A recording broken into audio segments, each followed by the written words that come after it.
Hello students, welcome to Cam Tutor. Hope so आप सब safe होंगे, हेल्दी होंगे।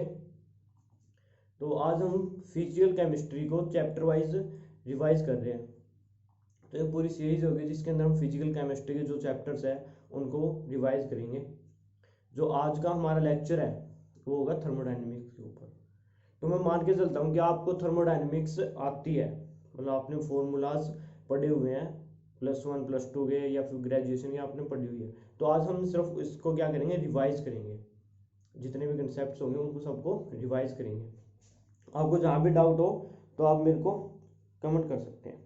तो मैंने आपके लिए नोट्स बनाए हुए हैं जो हाईलाइट किए हुए हैं, जो मैं आपको यहाँ पे कराने वाला हूँ।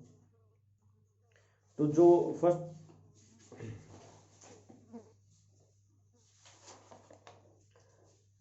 तो थर्मोडायनेमिक्स के अंदर हमें पता है स्टार्टिंग में एक सिस्टम होता है, एक सराउंडिंग होती है, एक यूनिवर्स होता है।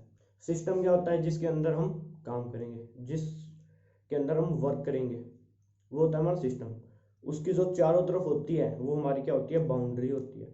और उस सिस्टम को छोड़कर जो बच गया वो क्या है? हमारा सराउंडिंग है उसकी। और सिस्टम प्लस सराउंडिंग को क्या कहते हैं? हम यूनिवर्स कहते हैं। तो सिस्टम हमारे कितने? 3 टाइप के सिस्टम होते हैं: open close system, open system, isolated system. Close system के अंदर क्या होता है? क्लोज सिस्टम के अंदर एनर्जी ट्रांसफर होती है, मैटर ट्रांसफर नहीं होता। एनर्जी ट्रांसफर होती है, मैटर ट्रांसफर नहीं होता। तो जो इसके अंदर जो एनर्जी ट्रांसफर होती है वो किसके थ्रू होती है? उसके मोड ऑफ ट्रांसफॉर्मेशन क्या होते हैं? वर्क और heat.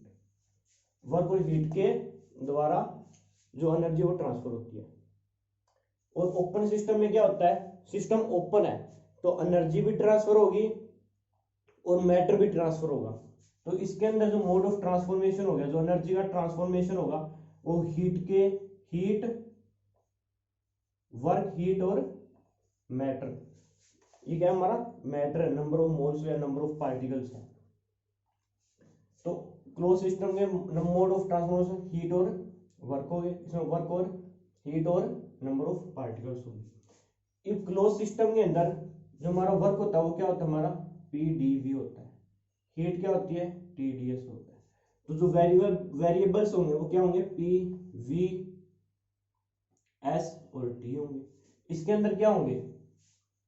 P, V, S, T और मैटर भी है, N होंगे। और थर्मोडायनेमिक्स पोटेंशियल क्या होते हैं? हमारे G होता है, H होता है, A होता है, U।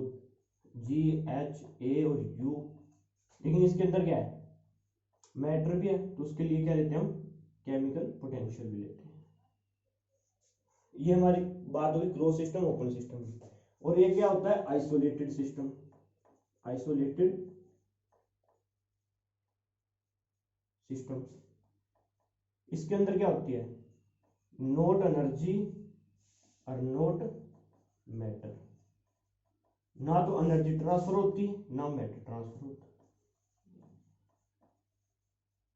क्या होता है? ना एनर्जी ट्रांसफर होती और ना ही मैटर ट्रांसफर होता। तो ये बात होगी हमारी सिस्टम्स की। इसके बाद क्या आते हैं? इसके बाद थर्मोडायनेमिक्स के अंदर आपको यूनिट कन्वर्जन भी आनी चाहिए, क्योंकि इसके अंदर जो क्वेश्चन होते हैं, अगर आपको अच्छे से यूनिट कन्वर्जन आती है तो आप उस क्वेश्चन को बहुत आसानी से कर सकते हैं। और यूनिट कन्वर्जन के ऊपर मैंने एक वीडियो पहले से अपलोड कर रखी है, तो आप मेरे को प्लेलिस्ट में जाकर उसको देख सकते हैं। उसके बाद फिर यहाँ से दोबारा स्टार्ट करना।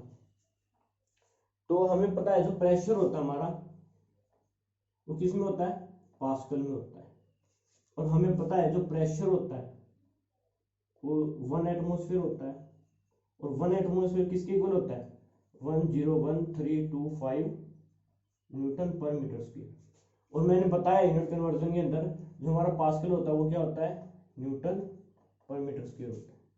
तो 1 atmosphere is equal to 101,325 pascal. इसको मैं ऐसे भी लिख सकता हूँ 01325 10⁵5 पास्कल, ऐसे भी लिख सकता हूँ। और इज इक्वल टू 760 mm होता है। और 760 टोर होता है, क्योंकि mm is equal to torr. 1 atmosphere में इतने पास्कल होता है, इतने mm होते हैं और इतने टोर होते हैं। और 1 बार जो होता है वो इक्वल टू होता है 10 के 5 पास्कल। तो एटमोस्फेयर और प्रेशर बार के अंदर अगर हम रिलेशन देखना चाहें तो 10 raise to the power pascal जो है उसकी जगह क्या पुट कर दूंगा मैं, बार 1.0132 बार। इन दोनों में ये रिलेशन होता है। और हमें पता है 1 लीटर बार जो होता है, 1 लीटर बार जो किसके इक्वल होता है, 100 जूल के इक्वल होता है। और 1 लीटर एटमॉस्फेयर किसके इक्वल होता है, 101.3 जूल के इक्वल होता है। कैसे होता है हमें पता है, लीटर के अंदर 10 के -3 मीटर क्यूब होते हैं। और बार का मैंने अभी बताया आपको कितना होता है bar, 1 bar is equal to 10 to the power 5 pascal. Pascal unit क्या है, न्यूटन पर मीटर स्क्वायर। तो 10 raise to the power 5 newton पर मीटर स्क्वायर। तो ये कितना आ गया, 5 में 3 गया, 10 रेज़ टू द पावर 2, ये इससे कैंसिल हो गया, न्यूटन मीटर बच गया। और हमें पता है न्यूटन मीटर जो होती है वो क्या होती है, जूल होती है। तो कितना आ गया, 100 जूल। इसी तरह इसमें आ जाएगा लीटर 10⁻³ मीटर क्यूब। एटमॉस्फेयर के अंदर क्या पुट करोगे आप, ये वैल्यू 10 की 5 - 3 से कट हो जाएगी, कितना बचेगा 1.0132 10⁻² न्यूटन मीटर बचेगा। तो इसको हम क्या पुट कर सकते हैं, 101.32 इसको जूल। ये वैल्यू आपको कन्वर्ट करना आना चाहिए, लीटर बार को जूल के अंदर, लीटर एटमॉस्फेयर को इसके अंदर। सो मल्टीप्लाई करनी है 100 से और इसको मल्टीप्लाई करने 101.3 से। इसके बाद क्या आता है, इसके बाद आती है हमारी एक मैजिक स्क्वायर आता है। क्या आता है, मैजिक स्क्वायर।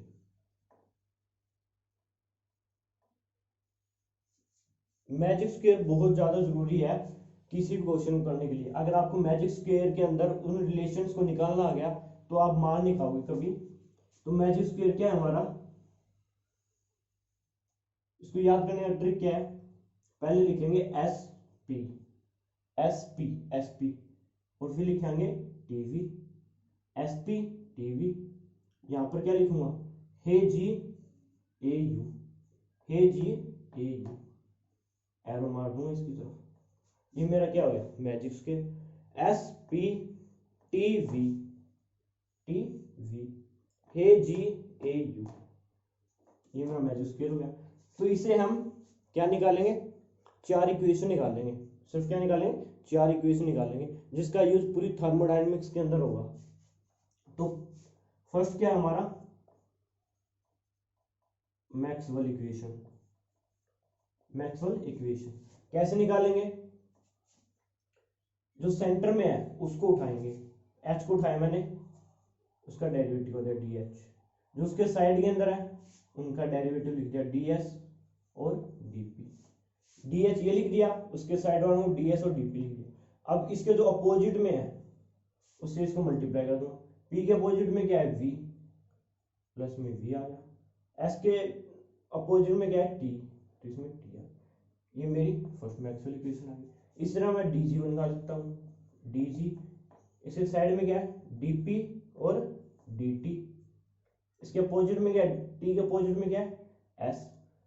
जब भी अगर एरो की तरफ से हम दूसरी साइड जाएंगे तो लगाएंगे माइनस, अगर एंड से हम एरो की तरफ आएंगे तो लगाएंगे प्लस। p के अपोजिट में v है तो प्लस का v। ये डीसी की इक्वेशन आ गई। इसी तरह हम a की भी निकाल सकते हैं और v की भी निकाल सकते हैं। सेकंड क्या निकाल सकते हैं हम, पार्शियल डेरिवेटिव। पार्शियल डेरिवेटिव कैसे निकालेंगे, अगर मैं s से v की तरफ जाऊंगा तो उसी के पैरेलल p से t की तरफ जाऊंगा। कर्ली s अपॉन में कर्ली v। एस से वी की तरफ गया हूं तो पी से टी की तरफ जाऊंगा। ठीक है भाई, एस से वी की तरफ गया हूं और वी के जो आगे है वो मेरा कांस्टेंट हो जाएगा। एस से वी की तरफ गया हूं, पी से टी की तरफ जाऊंगा, पी से टी की तरफ, और टी के सामने क्या है वी, मेरा वी कांस्टेंट हो जाएगा। ये पार्शियल डेरिवेटिव हुआ। अगर मैं ऐसे जाऊं इस तरफ तो मेरे को यहाँ पे ऐसे जाना पड़ेगा। पैरेलल चलेंगी सारी चीजें, क्या चलेगी, पैरेलल। तो क्या लिखूंगा इसकी जगह मैं, कर्ली एस और कर्ली पी, तो इसके जो आगे है टी मेरा क्या हो जाएगा, कांस्टेंट। अब इस साइड गया हूं तो इसके पैरेलल इस साइड जाऊंगा, कर्ली वी और कर्ली टी, कांस्टेंट क्या होगा, पी। ये मेरा पार्शियल डेरिवेटिव है। इसी तरह आप इस साइड भी चल सकते हैं, अपोजिट साइड भी चल सकते हैं, पी से S curly P upon curly S V constant, curly T upon curly V S constant. इसको भी आप अपोजिट चल सकते हैं। और एक बात और ये कि जो ये होता है हमारा, इसका जो रिवर्स होता है वो भी क्या होता है, ट्रू होता है, कि जो curly V upon curly S at constant T is equal to curly T upon curly P is equal to V. Reverse also same. अगर इसका रिवर्स भी लूंगा, curly P upon curly S constant T is equal to, इसका reverse क्या होगा, curly T upon curly V constant P. ये भी सही है, ये भी सही है, रिवर्स भी सही है, और जो हमने जो निकाला वो भी सही है। ये हो गया हमारा पार्शियल डेरिवेटिव। इसी तरह आप किसी भी डायरेक्शन में जाकर निकाल सकते हैं। इस डायरेक्शन में भी जा सकते हैं ऐसे, इस डायरेक्शन में भी जा सकते हैं ऐसे, उल्टा भी चल सकते हैं ऐसे, इस डायरेक्शन में भी जा सकते हैं ऐसे। बस आपको निकालना आना चाहिए। उसके बाद थर्ड क्या निकाल सकते हैं हम,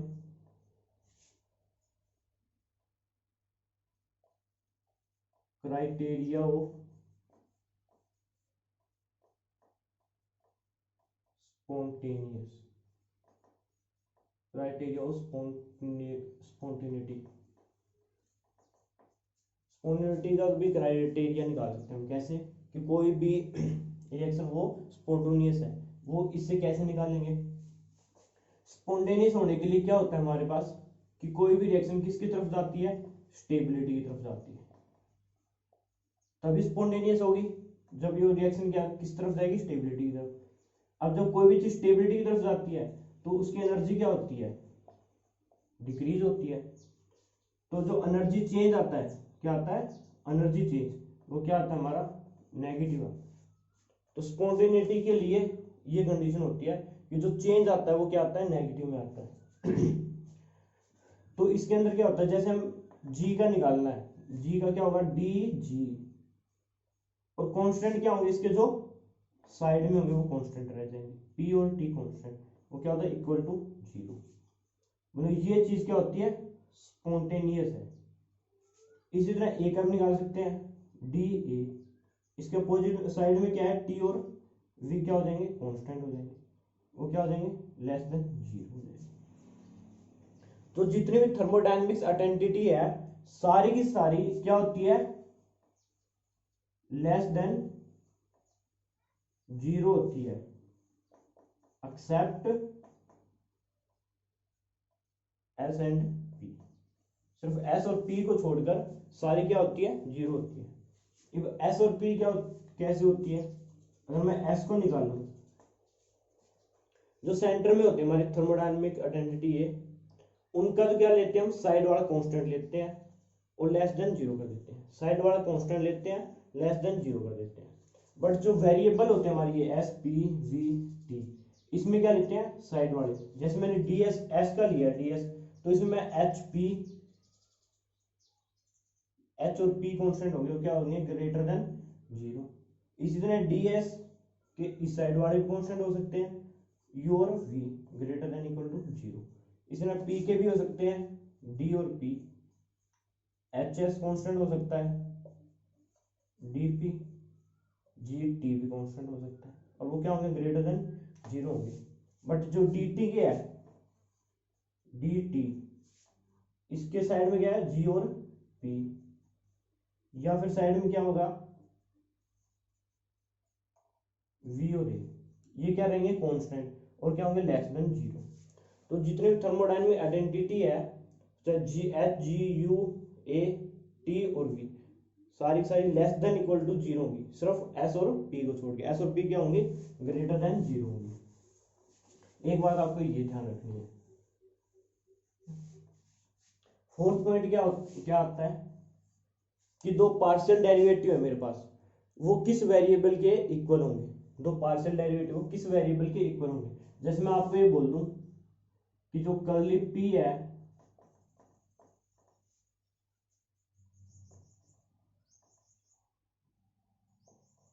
ये किसके इक्वल होंगे, ये किसके इक्वल होंगे, तो मेरे को बताइए किसके इक्वल होंगे, ये v के इक्वल होंगे। कैसे निकाला मैंने, इसका भी ट्रिक है।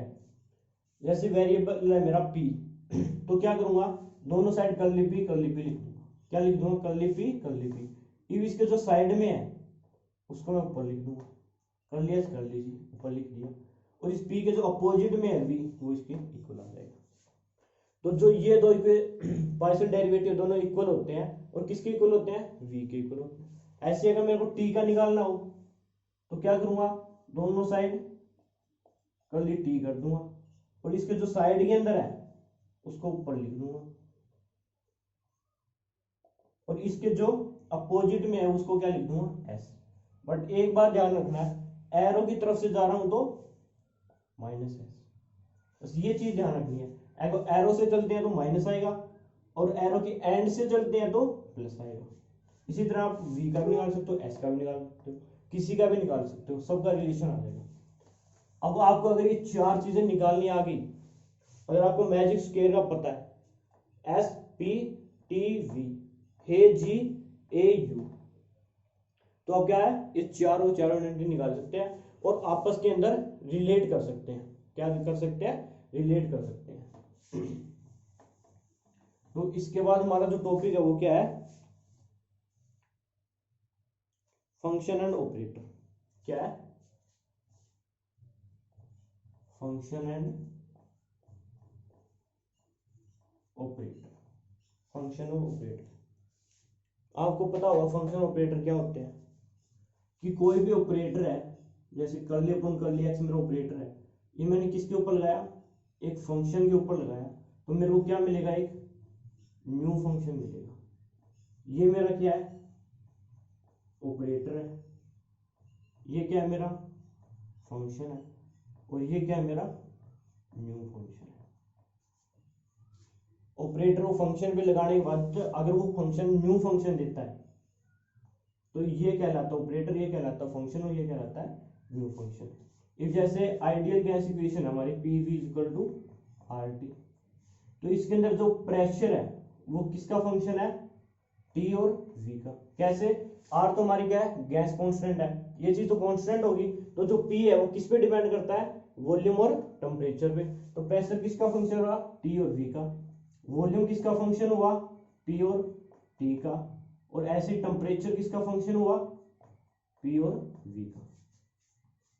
मैं ये बोलता हूँ कि हमारे पास Z है, किसका फंक्शन है वो, X और Y का फंक्शन है, तो इसका कंप्लीट डेरिवेटिव क्या होता है, dz इक्वल टू में z का with respect to x constant y और dx। इसी तरह z का y के साथ चेंज किसके विद रिस्पेक्ट टू में, x के, नहीं z का चेंज किसके विद रिस्पेक्ट टू में, y के। कांस्टेंट क्या रहेगा, x, और ये क्या रहेगी, dy, क्या रहेगी, dy। अब क्या होता है कि इसको मैं m बोल देता हूं, m dx, और प्लस में इसको क्या बोल दिया मैंने, n dy। जो m होता है, m का डेरिवेटिव किसके रिस्पेक्ट में, y के रिस्पेक्ट में, और x क्या रहेगा, कांस्टेंट। n का किसके रिस्पेक्ट में, x के, और क्या रहेगा, कांस्टेंट y। अगर ये दोनों इक्वेशन इक्वल आती है तो हम क्या कहते हैं कि ये यूलर थ्योरम को फॉलो करती है। किसको फॉलो करती है? यूलर थ्योरम को फॉलो करती है। अगर किसी का कंप्लीट डेरिवेटिव निकालना तो ऐसे निकालना। अगर मेरे को फंक्शन दे रखा है जी का टी पी n1 n2, तो जो डी जी होगा कंप्लीट डेरिवेटिव ऑफ जी क्या होगा? जी का चेंज देखूंगा टेम्परेचर के रिस्पेक्ट टू में, जिसमें पी n1 और n2 क्या रहेंगे? कांस्टेंट। जी का चेंज देखूंगा प्रेशर के रिस्पेक्ट टू में, जिसके अंदर टेम्परेचर n1 n2 कांस्टेंट रहेंगे। इसी तरह जी का चेंज देखूंगा n1 के विद रिस्पेक्ट टू में, जिसमें टी पी n2 कांस्टेंट रहेंगे। और जी का चेंज देखूंगा किसके विद रिस्पेक्ट टू में?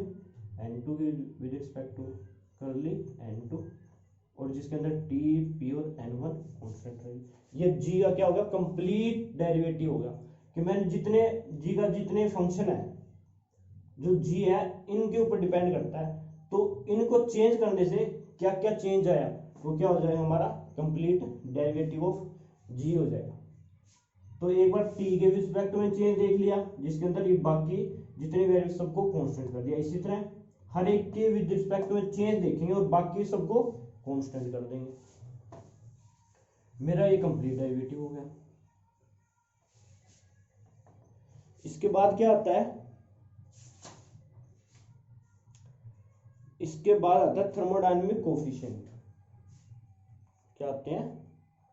Thermodynamic coefficient. Thermodynamic coefficient. Thermodynamic coefficient आपको पता होगा थर्मोडायनामिक कोफिशिएंट कितने होते हैं? 3 कोफिशिएंट होते हैं। कौन कौन से? अल्फा, बीटा और गामा। अल्फा को क्या कहते हैं? Isothermal expansion coefficient alpha.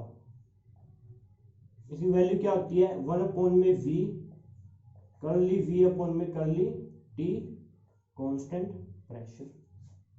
ये वैल्यू आपको याद रखनी है। 1 में v curly v upon curly t with respect to constant p। और आइडियल के केस में क्या होता है? Ideal gas equation. इसी तरह बीटा, बीटा की वैल्यू क्या होती है? बीटा होता क्या है? ये तो होता है थर्मल एक्सपेंशन कोफिशिएंट, ये होता है आइसोथर्मल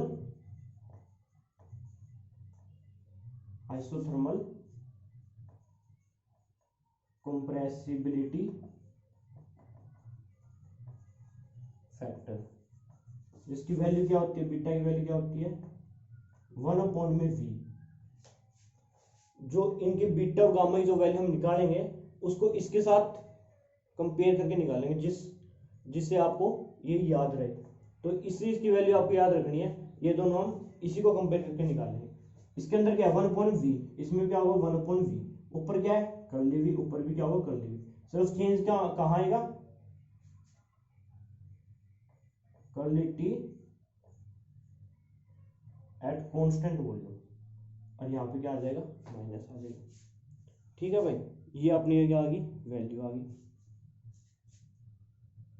इसको चेंज करना है, p को अंदर रखना है और t को बाहर रखना है, और आगे सिर्फ माइनस लगाना है। इन दोनों को चेंज करना है और आगे माइनस लगाना है। ये मेरी किसकी वैल्यू आ गई? बीटा की। माइनस और इसको चेंज कर दिया भाई, करली p और करली t, ये मैंने चेंज कर दिया। इसी तरह गामा, गामा की वैल्यू क्या होती है हमारी? v की जगह क्या पुट करूंगा? p। अगर v आए ऊपर करली v करता हूं, तो p है तो करली p, बाकी सब कांस्टेंट। इसमें वॉल्यूम कांस्टेंट हो जाएगा। ये मेरी किसकी वैल्यू आ गई? गामा की वैल्यू आ गई। तो इसमें इनकी वैल्यू आपको याद रखनी है भाई। ठीक है, इनकी वैल्यू आपको याद रखनी है। उसके बाद आपको पता होना चाहिए कि जो आइडियल गैस इक्वेशन है उसके अंदर अल्फा किसके ऊपर डिपेंड करता है, किसका फंक्शन है। कैसे निकालेंगे? PV इक्वल टू RT हमारी आइडियल गैस की इक्वेशन होती है। V क्या होगा, RT अपॉन P होगा। अभी बताया गया था V किसका फंक्शन होता है, T और P का। हमें क्या निकालना है, curly V upon curly T। तो कर्ली V अपॉन में कर्ली T क्या आ जाएगा हमारा, R अपॉन में P। अब R अपॉन P इसमें पुट कर दूंगा, अल्फा की वैल्यू क्या आ गई 1 अपॉन में V इंटू में R अपॉन में P आ गई। और मैं इसको पता है PV इक्वल टू RT होता है, तो PV ये क्या है, PV है, PV का क्या पुट कर सकता हूँ RT। तो R डिवाइड अपॉन में RT, R से R कैंसिल 1 अपॉन में T। तो जो अल्फा है आइडियल गैस इक्वेशन क्या हो जाएगा 1 अपॉन T हो जाएगा। इसी तरह बीटा भी आइडियल के केस में क्या होगा, आइडियल गैस इक्वेशन के केस में क्या होगा, इसी तरह वॉल्यूम निकाल के विद रिस्पेक्ट टू P करके इसमें पुट कर दूंगा। तो क्या आएगा मेरा, इसमें मैंने टेम्परेचर के विद रिस्पेक्ट टू में डेरिवेटिव किया, इसमें प्रेशर के विद रिस्पेक्ट टू में डेरिवेटिव करूंगा, तो मेरी जो बीटा की वैल्यू आएगी वो क्या आएगी 1 अपॉन P आएगी। इसी तरह गामा का आइडियल गैस इक्वेशन क्या होगी, gamma is equal to 1 upon में T। तो आइडियल के केस के अंदर जो हमारा थर्मल एक्सपेंशन कोफिशिएंट है वो इनवर्सली प्रोपोर्शनल है टेम्परेचर के। जो आइसोथर्मल कंप्रेसिबिलिटी फैक्टर है वो है inversely proportional to beta pressure के P के, और गामा क्या है, इनवर्सली प्रोपोर्शनल टेम्परेचर के। ये याद कैसे रखोगे, अगर आपको ये वैल्यू याद है तो सब कुछ याद है। इससे आपने ये भी निकाल ली, ये भी देख ली, कंपेयर करके निकाली नहीं है इसे, सिर्फ कंपेयर करके सिर्फ याद रखने का ट्रिक है।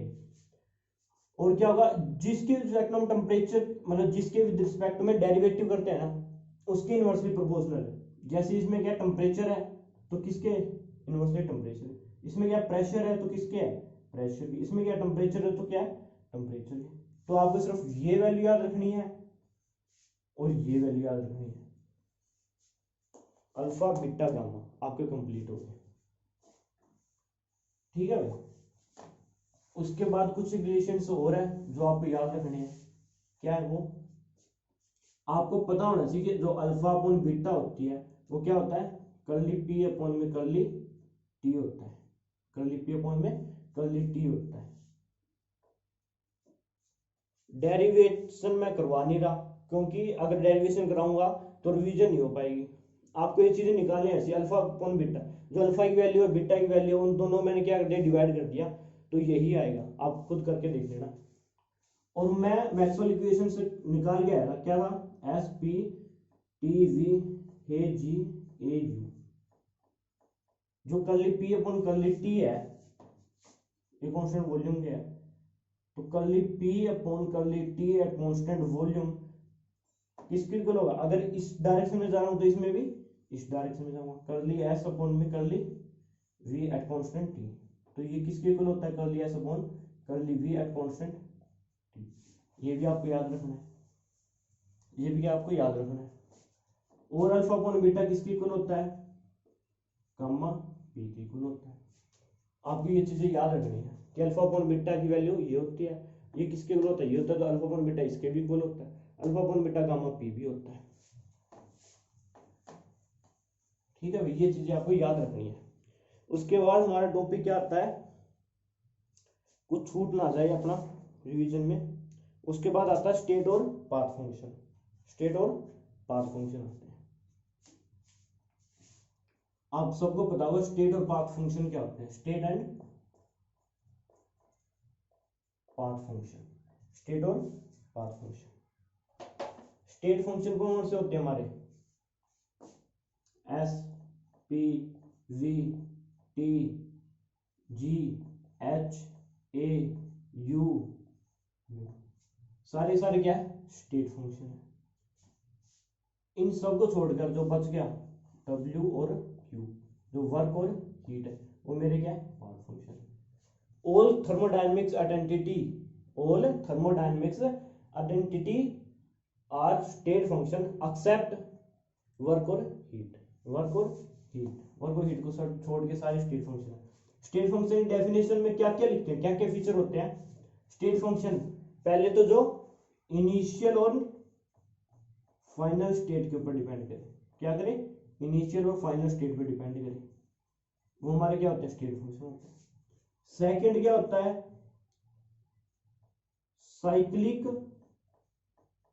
Integration, cyclic integration integration are zero. State function के जो साइक्लिक इंटीग्रेशन वो क्या होते हैं, जीरो। कैसे? साइक्लिक इंटीग्रेशन अगर मैं एस का लूंगा तो क्या होगा, जीरो। साइक्लिक इंटीग्रेशन अगर मैं वी का लूंगा तो क्या होगा, जीरो। साइक्लिक इंटीग्रेशन अगर मैं डी जी का लूंगा तो क्या होगा, जीरो। बट जो पाथ फंक्शन है उसका साइक्लिक इंटीग्रेशन डी डब्ल्यू क्या होता है, नॉट इक्वल टू जीरो होता है, not equal to zero. D Q not equal to zero. अगर मैं ये लिख दूं कि integration of V D Q, वो भी क्या होता है, नॉट इक्वल टू जीरो होता है। ये चीज आपको याद रखनी है। उसके बाद थर्ड फीचर क्या कहता है, जितने भी स्टेट फंक्शन है फॉलो इलर थ्योरम, इलर थ्योरम को फॉलो करते हैं। सभी के सभी क्या करते हैं, इलर थ्योरम को फॉलो करते हैं। ठीक है। और फोर्थ में क्या कहता है,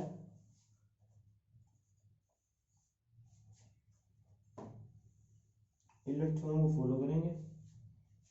और फोर्थ पॉइंट क्या है, सबका क्या होगा, एग्जैक्ट डिफरेंशिएशन होगा। क्या होगा, एग्जैक्ट डिफरेंशिएशन, एग्जैक्ट डिफरेंशिएशन होगा। जो हमारा साइक्लिक इंटीग्रेशन है डी एच, वो क्या होगा, इक्वल टू जीरो, क्योंकि एग्जैक्ट डिफरेंशिएशन होती है। जितने भी इक्वेशन है सब की सब क्या होती है, एग्जैक्ट डिफरेंशिएशन। तो आपके 4 पॉइंट याद रखने, स्टेट फंक्शन के और पाथ फंक्शन के। यहाँ पे हमारा स्टेट और पाथ फंक्शन हो जाता है। और इलर थ्योरम को मैंने बताया था, जैसे हमारा कोई भी फंक्शन है जेड है, जिसको हम इस फॉर्म में लिखते हैं। अगर क्वेश्चन के अंदर ये मिल जाएगी, इस मतलब 4 इक्वेशन दे देंगे आपको, और ये बतानी कौन सी इक्वेशन इलर थ्योरम को फॉलो करती है, तो आप सब क्या करेंगे, जो उनके आगे दे रखा है उनको एक दूसरे के चेंज कर देंगे। m को dy से कर देंगे, जिसमें x मेरा कांस्टेंट रहेगा, और n को क्या कर देंगे, डेरिवेटिव dx के रिस्पेक्ट में कर देंगे, और इसमें y कांस्टेंट रहेगा। अगर इनकी वैल्यू सेम आती है दोनों की, तो वो किसको फॉलो करती है, इलर थ्योरम को फॉलो करती है। वो इक्वेशन इलर थ्योरम को फॉलो करती है। ठीक है भाई, आप सबको समझ आया इतना। उसके बाद हमारा आता है, उसके बाद क्या टॉपिक आता है हमारा, उसके बाद करते हैं हम हीट कैपेसिटी। क्या करते हैं, heat capacity, heat capacity. Heat capacity क्या होती है, heat required to generate temperature difference. क्या हो, टेम्परेचर डिफरेंस। जो हीट टेम्परेचर डिफरेंस क्रिएट कर दे उसे हम क्या कहते हैं, हीट कैपेसिटी कहते हैं। इसका डिनोट किससे करते हैं, सी से। जो हीट क्या कर दे, टेम्परेचर डिफरेंस क्रिएट कर दे, उसे हम क्या कहते हैं, हीट कैपेसिटी। ये क्या होती है, डी के अपॉन डी टी। अगर मान लो मैंने मोलर की टर्म में लेता हूं इसको, मोलर की टर्म में, मोलर हीट कैपेसिटी। अगर जो हीट 1 मोल सबस्टांस का, 1 मोल सबस्टांस का 1 केल्विन टेम्परेचर इंक्रीज कर दे, उसे मैं क्या कहता हूं, मोलर हीट कैपेसिटी। उसकी यूनिट क्या होती है, जूल पर मोल पर केल्विन।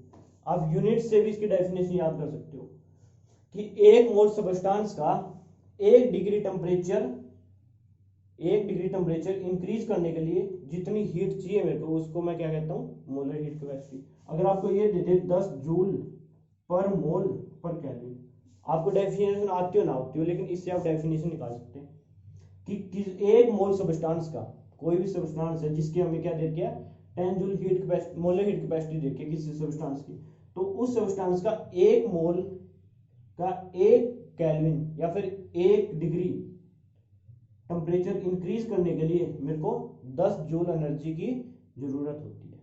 10 जूल एनर्जी 1 मोल का 1 डिग्री टेम्परेचर बढ़ा देती है, मोलर हीट कैपेसिटी ये होती है। अगर 1 मोल की जगह स्पेसिफिक ले लूं, क्या ले लूं, स्पेसिफिक 1 ग्राम ले लूं, 1 ग्राम सब्सटेंस का 1 केल्विन टेम्परेचर इंक्रीज करने के लिए जो हीट रिक्वायर्ड होती है उसको मैं क्या कह देता हूं, स्पेसिफिक हीट कैपेसिटी। क्योंकि ये स्पेसिफिक होगी ना 1 ग्राम के लिए, इसकी यूनिट क्या आ जाएगी, जूल पर ग्राम पर केल्विन। किसी भी सब्सटेंस का 1 ग्राम का 1 डिग्री टेम्परेचर बढ़ाने के लिए जितनी एनर्जी चाहिए, जितने जूल एनर्जी चाहिए, उसको मैं क्या कहता हूँ, स्पेसिफिक हीट कैपेसिटी। अगर इसके अंदर 10 लगा दूं तो 1 ग्राम का 1 डिग्री टेम्परेचर बढ़ाने के लिए 10 जूल। मैं केल्विन 1 डिग्री कैसे बोल रहा हूँ, अगर हम चेंज लेते हैं 10 डिग्री सेल्सियस माइनस में 9 डिग्री सेल्सियस, तो जो चेंज आता है वो 1 डिग्री सेल्सियस आता है। अगर वो केल्विन में भी लेंगे, केल्विन में भी चेंज लेंगे तो वो क्या होगा, 1 ही आएगा, क्योंकि जो चेंज आता है वो हमेशा सेम होता है, वो डिग्री में ले लो चाहे केल्विन में ले लेते हैं। तो जो चेंज आता है वो हम देख लेंगे। ये हमारी मोलर हीट कैपेसिटी और स्पेसिफिक हीट कैपेसिटी होती है। मैं ये आपको डिटेल में बता रहा हूँ, क्योंकि अगर मैं बहुत ज्यादा डीपली बताने लग गया तो लेक्चर बहुत ज्यादा लेंथी हो जाएगा। इसके बाद क्या होता है, हीट कैपेसिटी 2 टाइप की होती है। क्या होती है, 2 टाइप की। उससे पहले आपको हीट कैपेसिटी क्या होती है, स्टेट फंक्शन होती है, ये पता होना चाहिए। क्या होती है, स्टेट फंक्शन होती है। 1 Cp 2 Cv, heat capacity at constant pressure, heat capacity at constant volume. Heat capacity, the heat required to generate temperature difference at constant pressure. Cv क्या होती है, heat required to generate temperature difference at constant volume. अगर constant pressure के ऊपर जो heat चाहिए हमें temperature difference create करने के लिए, उसको मैं क्या कहता हूँ, ds कहता हूँ, कांस्टेंट प्रेशर के ऊपर। अगर वही चीज कांस्टेंट वॉल्यूम के ऊपर जो हीट हमें चाहिए टेम्परेचर जनरेट करने के लिए, उसको मैं क्या कहता हूँ, du कहता हूँ। तो जो Cp होती है dh अपॉन dt होती है, Cv होती है वो क्या है, du अपॉन dt v होती है। ठीक है भाई, ये हमारी Cp और Cv की वैल्यू होगी। उसके बाद में हमें ये भी पता है कि जो Cp माइनस Cv होता है वो क्या होता है, R के इक्वल होता है। Cp क्या होता है, ग्रेटर देन Cv होता है। उसके बाद ये आपको पता होना कि जो Cp होता है ऑफ लिक्विड वो ग्रेटर होता है किससे, Cp ऑफ सॉलिड से। कैसे, क्योंकि जो लिक्विड है, लिक्विड के अंदर रोटेशनल मोशन भी होते हैं और वाइब्रेशनल भी होते हैं, लेकिन सॉलिड के अंदर क्या होते हैं, ओनली वाइब्रेशनल होते हैं। तो जो Cp लिक्विड की होती है वो ज्यादा होती है और जो Cp सॉलिड की होती है वो होती है कम। ये चीज आपको पता होनी चाहिए। उसके बाद आता है हमारा थर्मोडायनेमिक इक्वेशन ऑफ स्टेट। क्या आता है, थर्मोडायनामिक इक्वेशन ऑफ। अगर किसी को ये लग रहा है ना कि मैं बहुत ज्यादा फास्ट करा रहा हूं, तो वो वीडियो को स्लो मोड में चला के भी सुन सकता है, क्योंकि मैं एवरेज पढ़ा रहा हूं। और किसी को ये लगता है कि मैं बहुत ज्यादा स्लो करा रहा हूं, तो वो स्पीड को बढ़ा भी सकता है। यूट्यूब के अंदर ये ऑप्शन है। तो मैं एवरेज चल रहा हूँ, जिसको नहीं आता उसके अकॉर्डिंग और जिसको आता है उसके अकॉर्डिंग, तो आप स्पीड को बढ़ा लेना। मैंने बिल्कुल 0 से स्टार्ट किया है और बिल्कुल हाई लेवल तक लेके चलूंगा, जिसके अंदर आप, जिसमें IIT जेई वाले बंदे हो, नीट के हो, गेट के हो, नेट के हो, सबको क्या होगा, बेनिफिट होगा इससे। सारे क्वेश्चन आपके आसानी से हो जाएंगे। तो थर्मोडायनेमिक इक्वेशन ऑफ स्टेट क्या होती है, 2 स्टेट होता है हमारी।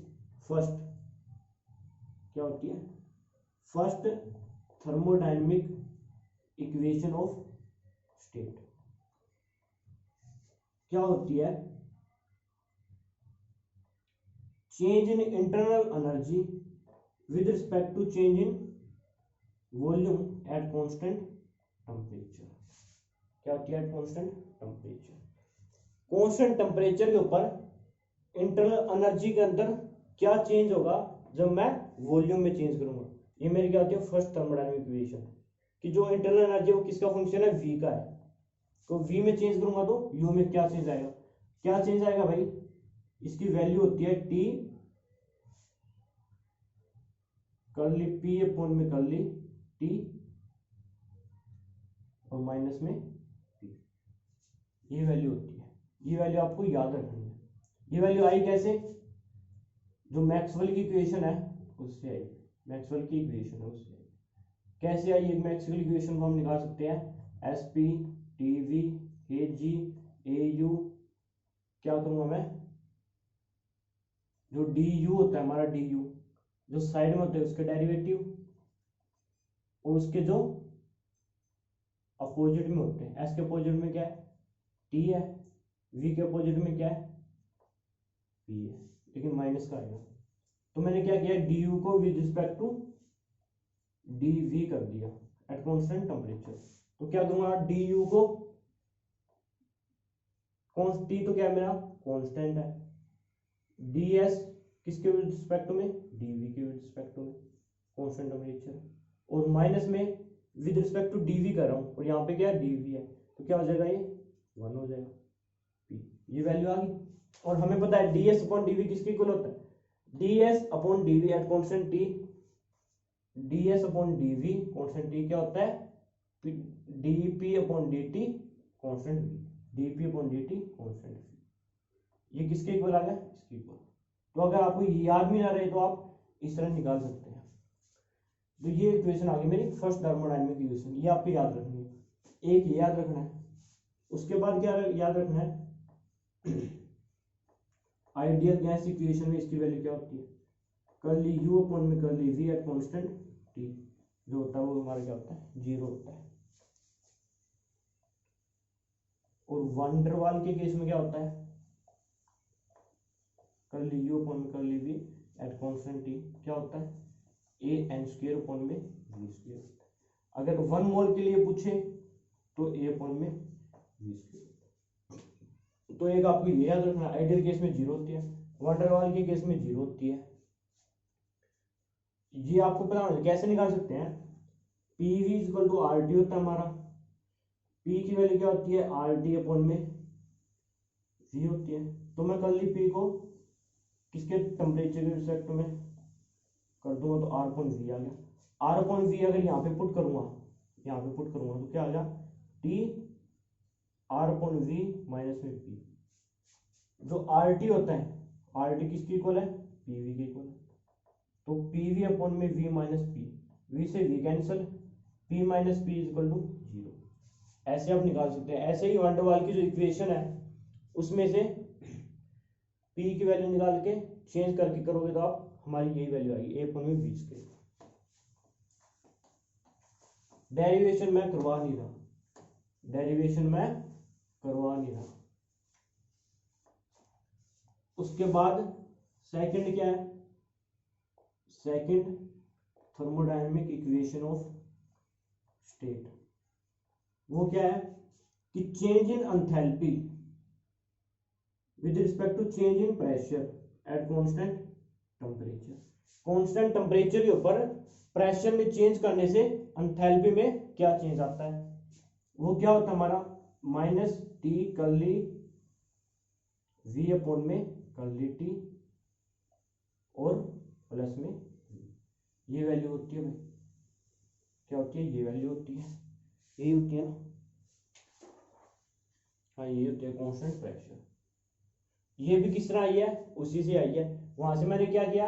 मैक्सवेल की इक्वेशन निकाल ली डीएच में, और डीएच का with respect to P derivative कर दिया कांस्टेंट टेम्परेचर। जो इक्वेशन है उसके अंदर मैंने curly V upon curly T लिख दिया जो मेरी पार्शियल डेरिवेटिव आएगा। तो उसी तरह ये सेम आप निकाल सकते हो इसको। तो आपको एक इक्वेशन याद रखनी है। इसी तरह इसके अंदर भी क्या होगा?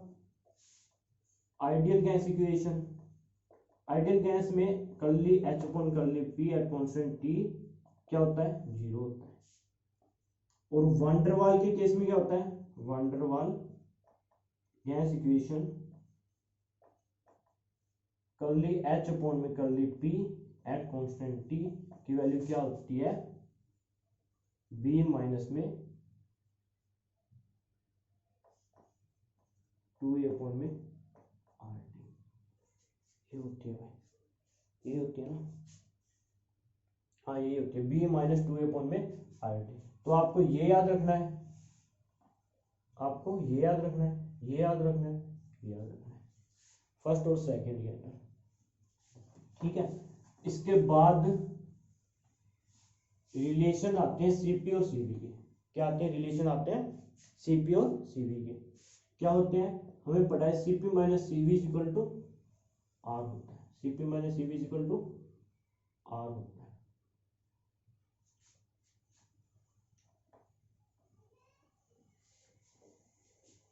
इसके 9 रिलेशंस है जो हमें याद होने चाहिए, चाहे वो ट्रिक से याद करो, चाहे वो डेरिवेशन के थ्रू याद करो, लेकिन आपको याद होने चाहिए। और मैं याद करा दूंगा आपको, अगर एक रिलेशन याद है ना, सिर्फ एक रिलेशन, तो मैं सारे रिलेशन याद करा दूंगा आपको। एक रिलेशन याद रखना है, टी कर्ली पी अपॉन में कर्ली टी कांस्टेंट वॉल्यूम, और कर्ली वी अपॉन में कर्ली टी कांस्टेंट प्रेशर, सिर्फ ये रिलेशन याद रखना है। और ये भी याद करने का ट्रिक है, सामने टी लगाओ, जो प्रेशर और वॉल्यूम को है उसको टेम्परेचर के रिस्पेक्ट में डेरिवेटिव कर दो, प्रेशर को टेम्परेचर के रिस्पेक्ट में करूँ तो वॉल्यूम कांस्टेंट रखूंगा, वॉल्यूम को टेम्परेचर के रिस्पेक्ट में करूंगा तो प्रेशर कांस्टेंट रखूंगा। सिर्फ ये याद रखनी है आपको, बाकी सारी याद हो जाएगी। कैसे, तो नेक्स्ट है उसमें क्या करूंगा, माइनस टी करूंगा, एक को कांस्टेंट रखूंगा, जो कर्ली पी है ना, curly P upon curly T at constant V, उसका मैं स्क्वायर कर दूंगा, और जो ये बच गई कर्ली वी अपॉन में, इसको मैं क्या कर दूंगा, चेंज कर दूंगा, एक इक्वेशन ये होगी। और एक इक्वेशन में क्या करना है, इसमें क्या किया हमने, एक का स्क्वायर करके दूसरे का ये चेंज कर दिया, और नेक्स्ट में क्या करूंगा, इसका स्क्वायर करके ये चेंज कर दूंगा, कर्ली पी अपॉन में कर्ली वी कांस्टेंट टी, और कर्ली वी अपॉन में कर्ली टी कांस्टेंट पी का स्क्वायर। तीन इक्वेशन याद होगी आपको, प्रेशर और वॉल्यूम को टेम्परेचर के रिस्पेक्ट में रखना है, बस ये याद रखना है। उसके बाद क्या करना है, माइनस लगा करके दोनों में एक का स्क्वायर करके दूसरे का ये चेंज करना है, इसका स्क्वायर करके इसका ये चेंज करना है, सर ये याद रखने का ट्रिक है।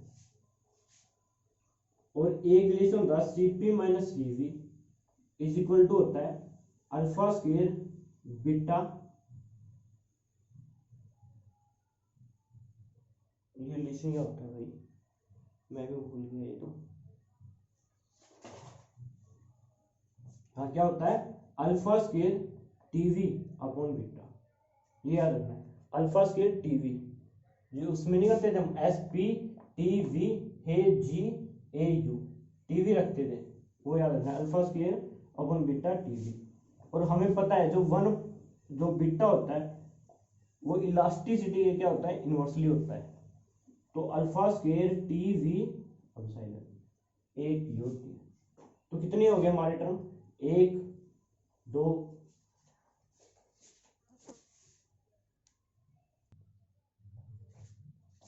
सॉरी गाइस स्लाइड चली गई थी, लेकिन हमें रिवीजन करने से कोई नहीं रोक सकता, तो हम रिवीजन आज करके रहेंगे। तो हमारी वैल्यू क्या थी, CP minus CV equal to alpha square TV upon beta हो गया, और वन बीटा की वैल्यू क्या होती है, इलास्टिसिटी के इनवर्सली होते हैं, इलास्टिसिटी मैंने पुट कर दिया इसमें। और कितने रिलेशन हो गए हमारे, 1 2 3 4 5 6 रिलेशन हो गए। उसके बाद जो सीपी माइनस सीवी होता है वो क्या होता है, मैं आपको बता गया था, first thermodynamic equation curly U upon curly V at constant T क्या होती है, टी कर्ली पी अपॉन में कर्ली टी और माइनस में पी, ये होती है। जो फर्स्ट थर्मोडायनामिक इक्वेशन होती है curly upon curly V at constant T, ये क्या होता है, हमारा इंटरनल प्रेशर होता है, क्या होता है, इंटरनल प्रेशर। क्या कहते हैं इसको, इंटरनल प्रेशर भी है। तो जो ये इक्वेशन है किसके इक्वल होगी हमारी, इंटरनल प्रेशर की इक्वल होगी। इस पी को मैं इस साइड लेके आ सकता हूँ, क्या हो गया, प्लस का पी हो गया, क्या आ गया, टी कर्ली पी अपॉन में कर्ली टी, ये वैल्यू आ गई। अब ये बताओ, जो ये वैल्यू है T curly upon curly T curly P upon curly T, तो इसकी मैं पुट कर सकता हूं ना मैं, P T pi T plus में पी और curly V upon curly T at constant pressure, at constant pressure. तो ये हमारा इंटरनल प्रेशर होता है, ये क्या होता है, इंटरनल प्रेशर का सिंबल है। तो इस प्रेशर को इस साइड लिया है, तो पाई इंटरनल प्रेशर प्लस में पी इक्वल टू वैल्यू होगी ये। तो जो फर्स्ट थर्मोडायनामिक इक्वेशन और सेकंड थर्मोडायनामिक इक्वेशन है उससे मैं दो रिलेशन को निकाल सकता हूँ। फर्स्ट थर्मोडायनामिक इक्वेशन तो ये रिलेशन लिया है कि आपको ये रिलेशन याद होना चाहिए, इसको पी को इस साइड लेके आना है बस। जो ये वैल्यू होती है ये वैल्यू हमारी इसमें भी है, तो ये याद रखनी है, इससे हम सब निकाल लेंगे। तो हमारी 7 नंबर इक्वेशन भी आ गई। इसी तरह सेकंड थर्मोडायनामिक इक्वेशन क्या थी हमारी, कर्ली एच अपॉन में curly P at constant T, क्या था, माइनस में टी कर्ली वी अपॉन में curly T at constant pressure और प्लस में वी, ये वैल्यू थी। तो मैं इसकी जगह ये पुट कर सकता हूं, कर्ली एच अपॉन में curly P at constant T, क्या करूंगा, इसको उस साइड लेके जाऊंगा v माइनस में, और ये क्या हो जाएगा, इसको इस साइड ले आऊंगा। क्या किया मैंने, जो ये था मेरा, जो ये इक्वेशन थी इस इक्वेशन को इक्वल टू के इस साइड ले गया और इस इक्वेशन को इस साइड ले गया। तो इस साइड ले गया तो ये क्या हो जाएगी, माइनस में v माइनस में ये, इसको इस साइड ले गया होगा तो क्या हो जाएगी, प्लस में हो जाएगी। ये ऐसे कर लो, दोनों साइड मैंने क्या कर दिया, माइनस से कर दिया। लेकिन इसी समझ लो, ये मैं इस इक्वेशन को मैं इस साइड ले आया, प्लस की हो गई, इस इक्वेशन को उस साइड ले गया, माइनस की हो गई। तो मैं क्या करूंगा, इस इक्वेशन, ये मेरी क्या है, T curly V upon curly T P, इसकी इक्वेशन है ये, तो इस ये पुट कर दूंगा इसकी जगह, क्या आएगा, v माइनस में कर्ली एच अपॉन में curly P at constant T, T और इसकी जगह पुट कर दिया, ये मेरा कांस्टेंट है एट कांस्टेंट, ये इक्वेशन मेरी आ गई 8 number.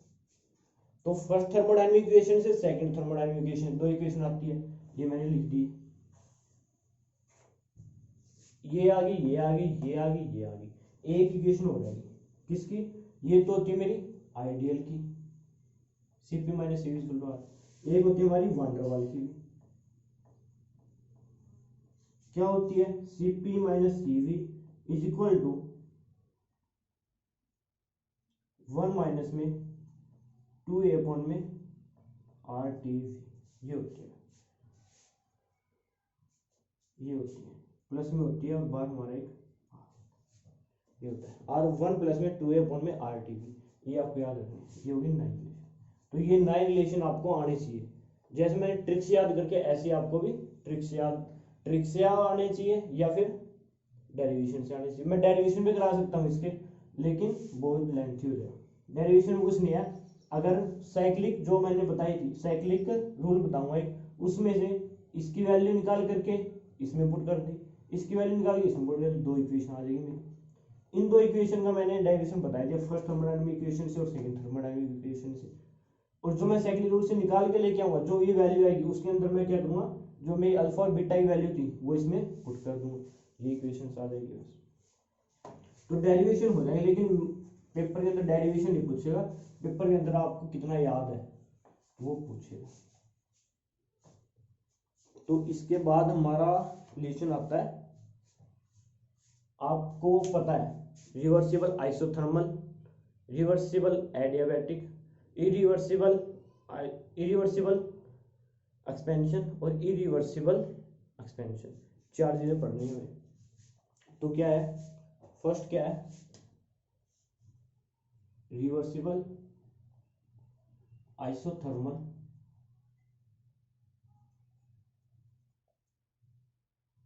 Expansion, reversible isothermal expansion. First तो ये पढ़ेंगे और एक क्या पढ़ेंगे, इरिवर्सिबल आइसोथर्मल एक्सपेंशन। इन दोनों को रिलेट करके पढ़ेंगे, reversible isothermal expansion, irreversible isothermal मतलब एक्सपेंशन। इसी तरह रिवर्सिबल एडियाबैटिक और इरिवर्सिबल एडियाबैटिक। पहले क्या पढ़ते हैं, ये पढ़ते हैं। आइसोथर्मल का मीनिंग क्या है, टेम्परेचर कांस्टेंट है, टेम्परेचर कांस्टेंट है तो चेंज क्या आ जाएगा, जीरो। और जो हमारा इंटरनल एनर्जी होती है वो क्या होती है, सी वी और D T, N C V D T. Isothermal क्या होता है, डी टी चेंज जीरो, तो इंटरनल एनर्जी क्या आ जाएगी, जीरो। ऐसे भी कर सकते हैं, आइसोथर्मल है, टेम्परेचर कांस्टेंट है, तो जो इंटरनल एनर्जी होती है वो किसका फंक्शन होती है, टेम्परेचर। अगर टेम्परेचर कांस्टेंट हो गया तो चेंज इंटरनल एनर्जी में क्या हो जाएगा, जीरो हो जाएगा, चेंज भी इंटरनल एनर्जी जीरो हो जाएगी। जो हमारा फर्स्ट लॉ होता है D U equal to Q plus W, तो इंटरनल एनर्जी तो क्या है, जीरो है, इंटरनल एनर्जी तो क्या होगी, जीरो हो गई, तो क्या होगी, इसके इक्वल हो गया माइनस डब्ल्यू। ये चीज आपको याद रखनी है। आइसोथर्मल टेम्परेचर कांस्टेंट, तो change in internal energy zero, क्या होगी इसके, माइनस डब्ल्यू। अब जो वर्क डन होता है रिवर्सिबल आइसोथर्मल के अंदर, वो क्या होता है, माइनस में N R T natural log V two upon में वी वन, माइनस में N R T natural log P one upon में पी टू, क्योंकि जो वॉल्यूम होती है वो इनवर्सली प्रोपोर्शनल होती है प्रेशर के, बॉयल्स लॉ। ठीक है, तो V2 की जगह मैंने P1 पुट कर दिया, V1 की जगह P2 पुट कर दिया बस। तो ये वर्क डन की आपको ये याद रखना है। अब मुझे पता है आइसोथर्मल है, टेम्परेचर कांस्टेंट, गैस और गैस कांस्टेंट और जो नंबर ऑफ मोल्स होंगे वो कांस्टेंट। तो जो अगर मैं एक सिस्टम लेता हूँ P1 V1, वो किसके इक्वल है, माइनस एनआरटी। अब मैं उसके अंदर प्रेशर वॉल्यूम चेंज करता हूँ P2 V2, लेकिन ये चीज तो क्या रहेगी, कांस्टेंट रहेगी एनआरटी। तो क्या होगा, P1 V1 is equal to P2 V2, ये आ गया। तो मैं इसकी जगह ये भी पुट कर सकता हूँ, माइनस में P1 V1 natural log V2 upon V1, minus में P1 V1 natural log P1 upon में P2, P1 V1 की जगह P2 V2 भी पुट कर सकता हूँ, इज इक्वल टू माइनस में P2 V2 is natural log. ठीक है भाई, ये हमारे वर्क डन की वैल्यू आ गई। और हमें पता है वर्क डन क्या होता है, माइनस डब्ल्यू होता है क्यू। तो जो क्यू की वैल्यू आएगी, जिन जिन के आगे माइनस है वो क्या सारे सारे क्या हो जाएंगे, प्लस में हो जाएंगे, N R T natural log V two upon V one. इसी तरह ये, इसी तरह ये, सिर्फ माइनस को क्या कर देना है, माइनस से माइनस माइनस प्लस हो जाएगा बस। ये मेरी क्यू की वैल्यू आ गई। डब्ल्यू याद रखना है, क्यू याद रखना है। इंटरनल एनर्जी आइसोथर्मल में क्या होती है, कांस्टेंट, मतलब चेंज क्या हो जाएगा, जीरो। इसी तरह इरिवर्सिबल आइसोथर्मल के अंदर इंटरनल एनर्जी तो जीरो रहेगी, डब्ल्यू क्या होगा, माइनस क्यू रहेगा। लेकिन इसके अंदर जो वर्क डन होता है वो क्या होता है, माइनस में पी एक्सटर्नल डीवी, और जो पी एक्सटर्नल होता है वो क्या होता है, minus P two V two minus V one. ये क्या है, isothermal reversible isothermal expansion. Work done क्या हो गया, P two V two minus V one. लेकिन जो इंटरनल एनर्जी वो क्या होती है, N C V D T zero, D H भी क्या होता है, N C P D T equal to zero, D U भी डी एच दोनों दोनों क्या होंगे, जीरो होंगे भाई, क्या होंगे, जीरो होंगे। लेकिन इसका वर्क डन याद रखना है। अब मैं क्या कर सकता हूँ, P2 की जगह ये पुट कर सकता हूँ मैं, माइनस में R T two N R T two और V2 माइनस V1। P2 की वैल्यू निकाली इससे, P2 V2 N R, temperature तो कॉन्स्टेंट है, एन आर टी, तो P2 की वैल्यू निकाल लें, इसके नीचे चला जाए, क्या हो जाएगा, माइनस एन आर टी, ये इसके अंदर चला गया, ये 1 हो गया, ये V1/V2 हो गया। इसको ऐसे भी लिख सकता हूँ nRT1 माइनस में वॉल्यूम को प्रेशर के टर्म में क्या लिखूंगा P2/P1। ये आपको क्या है वर्क डन पता होना चाहिए V2 की टर्म में भी और P2 की टर्म में भी। ठीक है भाई, ये हो गया। इसके बाद क्या आता है एडियाबैटिक आता है। क्या आता है एडियाबैटिक आता है, reversible adiabatic, irreversible adiabatic. Reversible adiabatic, adiabatic का मीनिंग क्या है, हीट ना तो ट्रांसफर हो रही ना गेन हो रही, मतलब हीट का चेंज क्या है जीरो है, मतलब क्यू क्या है जीरो है। और एक बात आपको पता होनी चाहिए कि जब हीट गेन होती है तो क्या लेते हैं हम नेगेटिव, नहीं गेन होती है सिस्टम गेन द हीट तो लेते हैं हम पॉजिटिव, और क्यू जब रिलीज होता है तो क्या लेते हैं नेगेटिव। डब्ल्यू क्या आता है work done by the system होगा, बाय द सिस्टम तो क्या होगा नेगेटिव, और work done on the system होगा तो पॉजिटिव। ये वैल्यू तो जनरल नॉलेज, ये तो आपको पता होगी।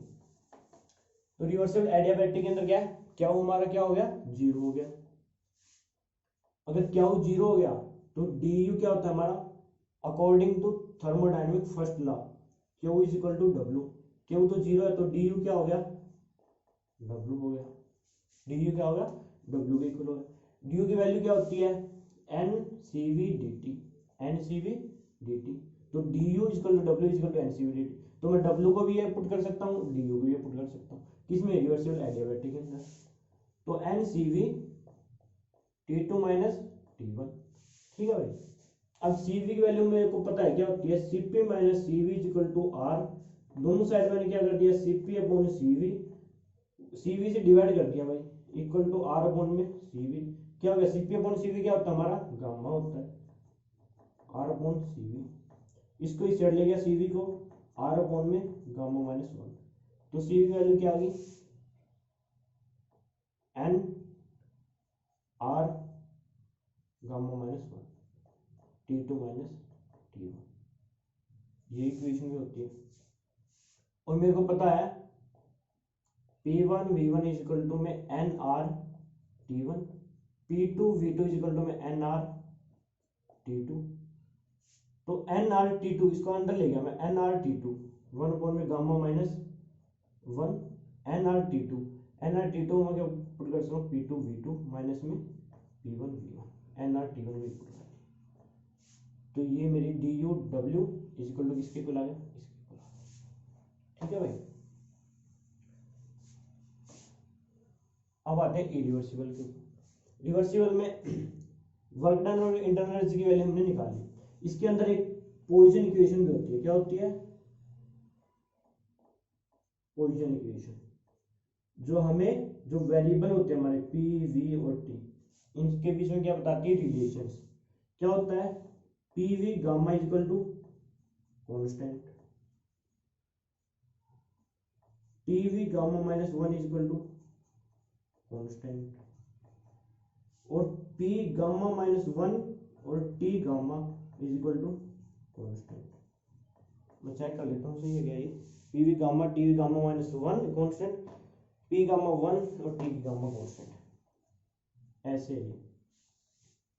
तो इसको हम अगर मतलब P1 V1 कांस्टेंट है, P2 V2 भी कांस्टेंट है, तो क्या हो जाएगा P1 V1 gamma equal to में P2 V2 गामा।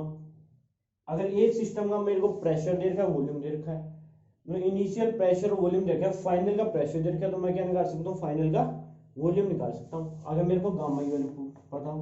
और गामा की वैल्यू ऐसे अगर आपको मोनोटोनिक गैस लिखी हो, मोनोटोनिक गैस लिखी हो, तो गामा की जो वैल्यू होती है वो क्या होती है 3/2 होती है, क्या होती है 3/2 होती है, ये आपको पता होनी चाहिए। इसके बाद इरिवर्सिबल में क्या होते हैं फॉर्मूले सेम होते हैं, क्या होते हैं फॉर्मूले सेम, जो इसके अंदर जो फॉर्मूला है ना डी यू डब्ल्यू, वही सेम फॉर्मूला क्या रहेगा इसके अंदर, मतलब डी यू डब्ल्यू का जो फॉर्मूला होता है वो सेम होते हैं फॉर्मूले, बट वैल्यू क्या होती है डिफरेंट। क्या होती है, फॉर्मूले सेम होंगे लेकिन वैल्यू डिफरेंट देंगे। कैसे डिफरेंट देंगे, क्योंकि इसके अंदर जो वेरिएबल्स हमारे वो किस इक्वेशन से निकलते हैं, पॉइसन इक्वेशन से, लेकिन इसके अंदर जो वेरिएबल्स है एक दूसरे निकालेंगे उसका फॉर्मूला जो वो अलग है। क्या है, N C V T two minus T one, जो हमारा वर्क डन होता है, मतलब डी यू और डब्ल्यू क्या है, इक्वल है। डी यू की वैल्यू क्या होगी, N C V T two minus T one. Work done क्या होता है रिवर्सिबल में, टी टू और वी टू माइनस वी, ये होता है। डी यू की वैल्यू मैंने N C V D T T two minus T one, work done क्या होता है minus P two V two minus V one. तो क्या कर दिया, ये किस में रिलेशन आ गया, टी के अंदर और वी पी के अंदर, मतलब इसके अंदर है ना पी टू, मैं क्या पुट कर सकता हूँ, पी टू की वैल्यू क्या आ जाएगी, N C V T two minus T one is equal to में N R T two minus का डिवाइडेड अपॉन में वी टू और V two minus V two. तो टेम्परेचर एंड वॉल्यूम का रिलेशन आता है। किसका रिलेशन है, टेम्परेचर वॉल्यूम। इसमें टेम्परेचर वॉल्यूम का रिलेशन ये क्या है, T one V one gamma minus one, T two V two gamma minus one. लेकिन इसमें क्या है, ये रिलेशन। तो इसमें मैं जब टी वन वी वन निकालूंगा तो इस इक्वेशन से निकाल के इसमें पुट करूंगा, इसमें जब टी वन वी वन निकालूंगा तो इस इक्वेशन निकाल करके इसमें पुट करूंगा, तो अब मेरी वैल्यू क्या आती है, डिफरेंट, लेकिन फॉर्मूला क्या है, दोनों में सेम है। इसी तरह टेम्परेचर वॉल्यूम में भी है, प्रेशर और वॉल्यूम में भी निकाल सकता हूं मैं, प्रेशर और वॉल्यूम में कैसे निकालूंगा, टी टू टी वन को चेंज कर दूंगा, N C V T two क्या पुट कर दूंगा, P two V two upon में एन आर माइनस में P one V one upon में N R is equal to में एन आर टी माइनस का अपॉन में वी टू और V two minus V one. और जो ये वैल्यू थी ये किसकी वैल्यू थी, ये पी टू की वैल्यू थी minus V to.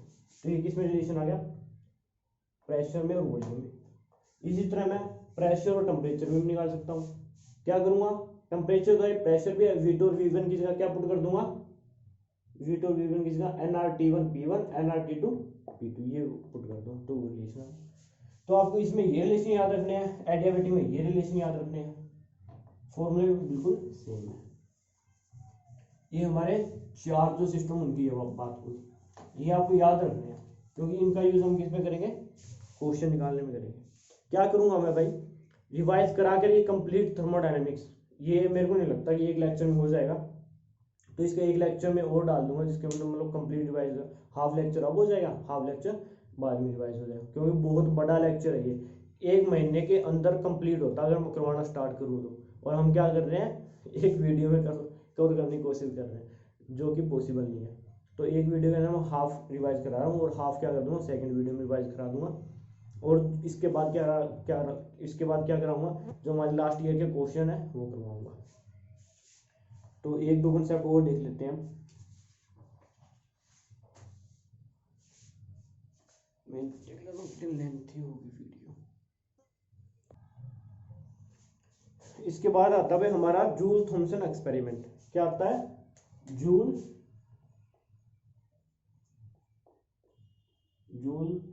Thompson experiment. इसके अंदर हमें क्या क्या याद रखना है, पहले तो इसका फॉर्मूला क्या होता है कि change in enthalpy with respect to change in pressure at constant temperature.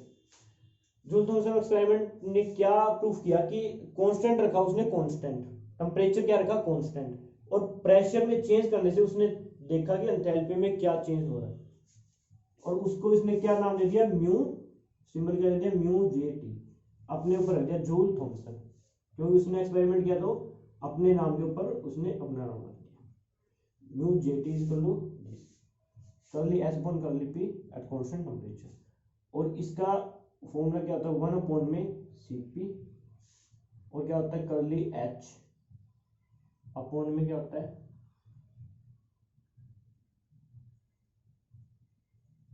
करली पी एट कांस्टेंट टेम्परेचर। ये होता है ना, ये गलत करेगा, ये होता है टेम्परेचर होता है, और यहाँ पे होता है सॉरी गाइस, क्या किया उसने उसने क्या किया एंथैल्पी को कांस्टेंट रखा और प्रेशर को चेंज कर कर देखा टेम्परेचर के अंदर क्या चेंज आ रहा है, कि जो हमारी गैस है, गैस रख दी उसने जो क्या हमारी कांस्टेंट एंथैल्पी के ऊपर है, तो उसने क्या किया प्रेशर को चेंज करता रहा और उसने देखा टेम्परेचर के अंदर क्या चेंज आ रहा है, टेम्परेचर कम हो रहा है, टेम्परेचर हाई हो रहा है, कि मतलब जो गैस है वो कूलिंग हो रही है गैस की या फिर हीटिंग हो रही है। वो किससे पता चलेगा, म्यू जेटी से। अगर मेरा म्यू जेटी पॉजिटिव है तो क्या होगी, कूलिंग होगी। अगर मेरा म्यू जेटी नेगेटिव है तो क्या होगी, हीटिंग होगी। तो उसने टेम्परेचर प्रेशर के चेंज से देखा उसका टेम्परेचर डाउन में जा रहा है या उसका टेम्परेचर अप में जा रहा है, तो उसने क्या कर दिया उसकी गैस क्या हो रही है, कूल हो रही है या फिर हीट हो रही है, उसने किसके कांस्टेंट एंथैल्पी ऊपर है। उसका फॉर्मूला होता है ये, तो आपको ये पता होना चाहिए, ये फॉर्मूला याद होना चाहिए, ये फॉर्मूला याद होना चाहिए। उसके बाद क्या है, मेरे को पता है कि आइडियल गैस इक्वेशन और वैन डर वाल, और क्या लिखूंगा वैन डर वाल गैस इक्वेशन में जो हमारा जूल थॉमसन एक्सपेरिमेंट है वो क्या शो करता है। मैं अभी करके आया था second thermodynamic state of equation, उसके अंदर क्या था हमारा, यही था करली एच अपॉन में करली पी अपॉन में करली टी, कांस्टेंट टेम्परेचर और प्रेशर में चेंज करने से एंथैल्पी में क्या चेंज आ रहा है। आइडियल गैस इक्वेशन में क्या था, वो चीज हमारी जीरो थी, क्या थी हमारी जीरो थी, तो यहाँ पे पुट करूंगा जीरो, तो म्यू जेटी क्या आ जाएगा मेरा जीरो आ जाएगा। तो आइडियल गैस इक्वेशन में जो Joule Thomson experiment mu JT वो क्या हो जाएगा, जीरो हो जाएगा। वैन डर वाल केस के अंदर क्या था, करली एच अपॉन में करली पी एट कांस्टेंट टेम्परेचर के ऊपर वैल्यू क्या थी, बी माइनस में 2a अपॉन में आर टी, ये वैल्यू थी 2a आर टी।